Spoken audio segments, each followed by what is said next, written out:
Hello everyone, I'm Priyanka Bisht from DPS Lamachor. Today in this session, we'll be discussing about the second element of staffing, which is selection.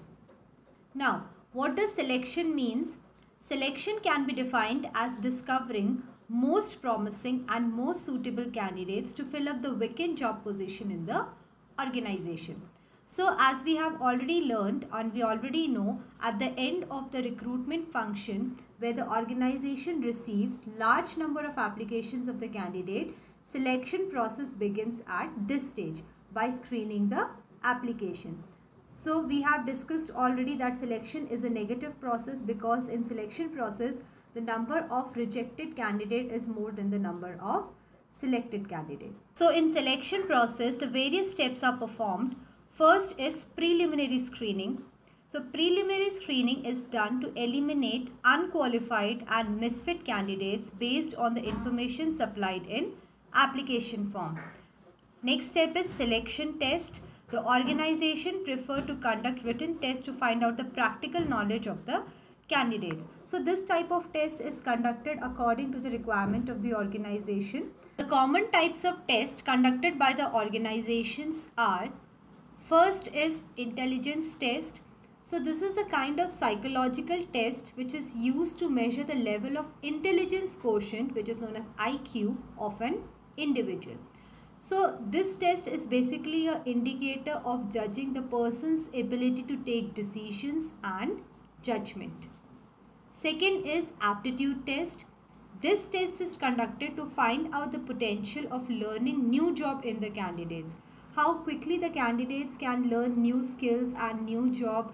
This also tells about the person, how candidate will perform in future. Next test is personality test. So personality test is conducted to find out the human behavior of the candidate. This test relates to the intelligence, aptitude, attitude and interest of the candidates. So in personality test, psychological test is conducted. This psychological test helps in finding out the approach of the candidate. That means whether the candidate will be having negative approach or positive approach. And the motivation level of the candidate is also tested by psychological test. Next is trait test. This test is conducted to check the existing skills of an individual. It helps to find out the level of knowledge and proficiency in the area of profession and technical training. So there is a difference between trait test and aptitude test. Trait test is conducted to measure the present ability or the present skill of the candidate, whereas aptitude test is conducted to measure the skills which will be acquired by the candidate in future. Next is interest test. So this test is conducted to find out the type of job in which candidates has more interest, as all the people have fascination for some jobs than others. So these are some tests which is included in selection test. Selection test is the second process of selection. Now the third process of selection is employment interview. So the candidates who qualify the test are called for interview. To conduct the final interview, a panel of experts is called. So the consultant who are specialized in their professional knowledge or who are specialized in their field, they ask the questions from the candidates to test their professional or specialized knowledge related to job. So interview has many advantages over the written test. In interview, you can check the confidence level of the candidates along with their professional knowledge. And also in interview, candidates can clarify their queries regarding working condition, salaries. Next process is checking references and background. In the application form, the candidate is asked to give the names of 2 references. If the candidate qualifies the interview, then the organization prefers to check with the references about the personal character of the candidate. So the organization can cross-check the information provided by the candidate with the references. Next is selection decision. The candidates who pass the test, interview and references check are included in selection list, and the managers select most suitable candidate from the list. Next process is medical examination. So before giving the appointment letter, the candidates selected are sent for medical fitness test. So some organization appoints their own doctor to do the test, whereas some organizations sign contract with the hospital to do the test.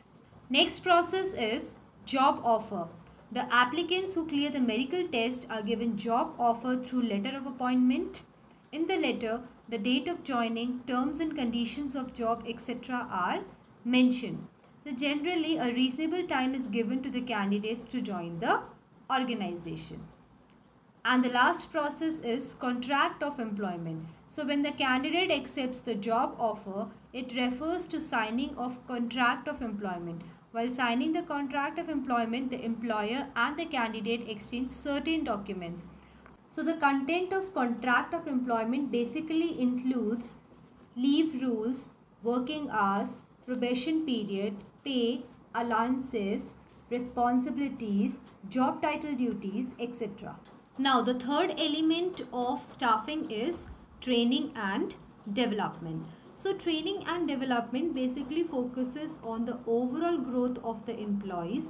It helps in upgrading the knowledge and skills of the employees. So we can say training means equipping the employees with the required skill to perform the job.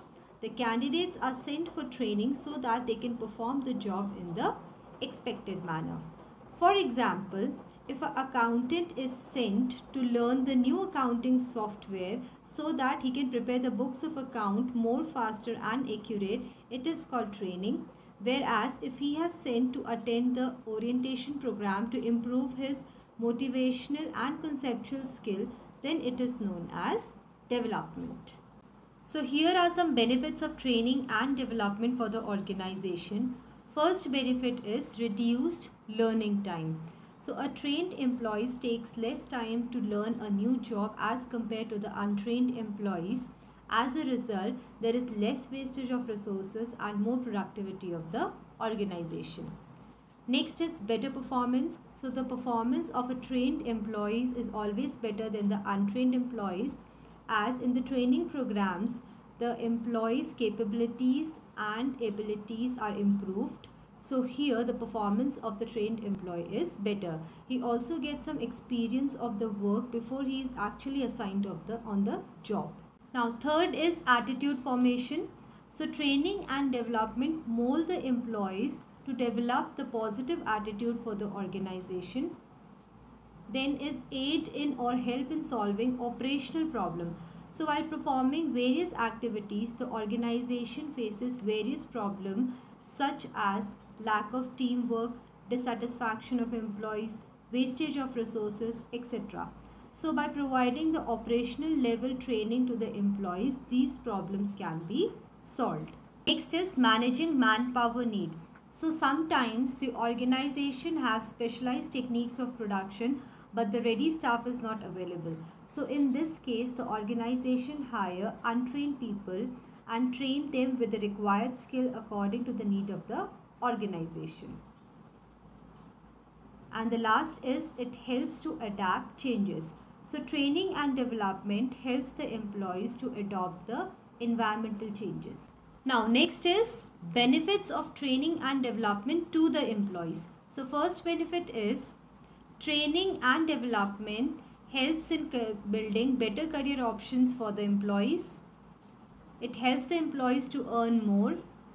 It boosts up the morale of the employees, and there are less chances of accidents by training and development. Now next is the methods of training. There are two methods of training. First is on the job training, second is off the job training. So on the job training is when the employees are trained while they are performing the job, then it is known as on the job training. Under this method, the employees learn by doing. So in this job, the employees get trained when they are performing the job.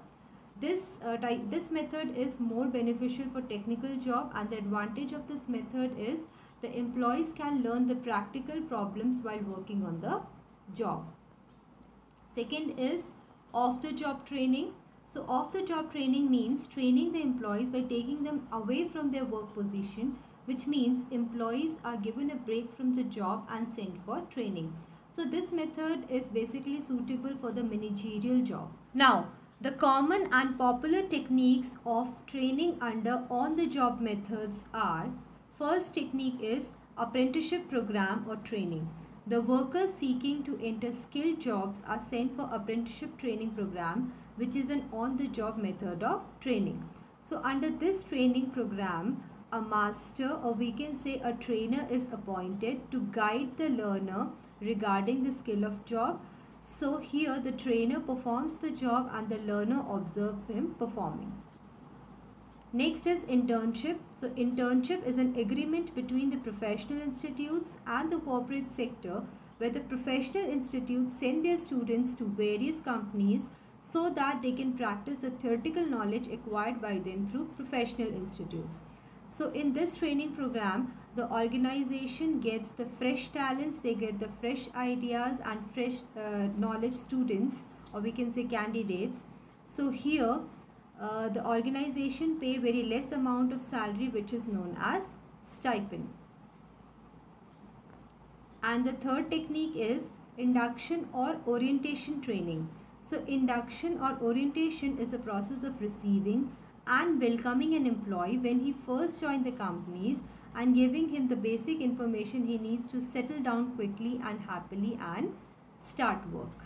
Now, the basic objective of an induction and orientation programs are: first is to help the newcomer to overcome his or her shyness and nervousness in meeting new people.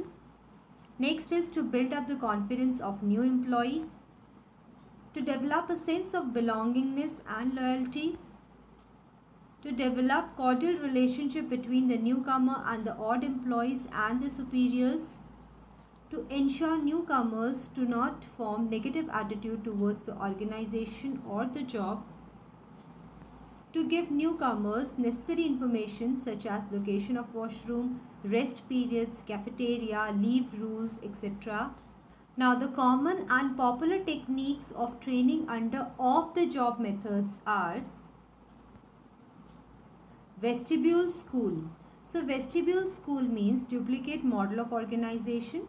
Generally, when the expensive and delicate machineries are involved, then employers avoid using on-the-job methods of training.